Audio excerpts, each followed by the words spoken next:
ಮಸಾಲೆ ಕಷಾಯ. ಇದನ್ನ ಸ್ಪೈಸ್ ಡ್ರಿಂಕ್ ಅನ್ಬಹುದು, ಹಿಂದಿನಲ್ಲಿ ಮಸಾಲಾ ಕಾಡಾನು ಅನ್ಬಹುದು.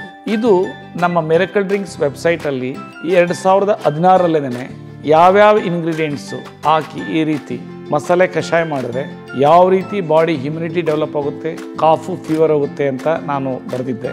ಬಟ್ ಒಂದು ಖುಷಿ ಏನು ಅಂತಂದ್ರೆ 2019-20 ಯಾವಾಗ ಕೋವಿಡ್ ಬಂತು ಆ ವೇಳೆನಲ್ಲಿ government of India ministry of AYUSH circular issue ಮಾಡಿದ್ರು.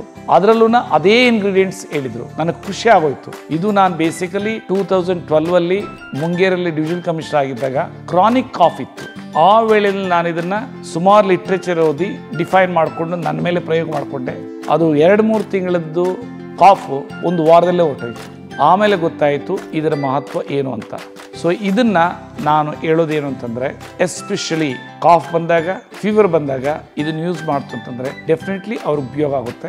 ಆಮೇಲೆ ಬಾಡಿ ಇಮ್ಯುನಿಟಿನೂ ಇದನ್ನ ಇನ್ಕ್ರೀಸ್ ಆಗುತ್ತೆ. ಸೊ ಇದನ್ನ ಮಾಡೋದು ವಿಡಿಯೋನು ತೋರಿಸಿದ್ದೀನಿ. ಇದರಲ್ಲಿ ಬೇಸಿಕಲಿ ಬೆಲ್ಲ, ಶುಂಠಿ, ಚಕ್ಕೆ, ಲವಂಗ, ಕರಿಮೆಣಸು ಇವೆಲ್ಲದನ್ನ, ಕಾರ್ಡಮಮು ಇದೆಲ್ಲದನ್ನ ಇದೆ. ಅದ್ರ ಡೀಟೇಲ್ಸ್ ನೀವು ಡೌನ್ಲೋಡು ಮಾಡ್ಕೊಳ್ಬಹುದು. ವಿಡಿಯೋ ನೋಡಿಬಿಟ್ರೆ ನಿಮಗೆ ಕ್ಲಾರಿಟಿ ಇರುತ್ತೆ ಯಾವ ರೀತಿ ಮಾಡಬೇಕು ಅಂತ. ಸೊ ಇದರಿಂದ ನೀವು ಎಂಜಾಯ್ ಮಾಡಿ.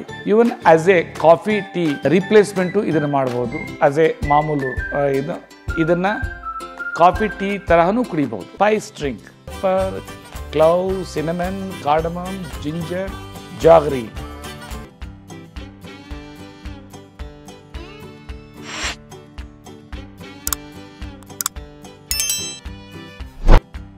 And you boil it for say 5 to 10 minutes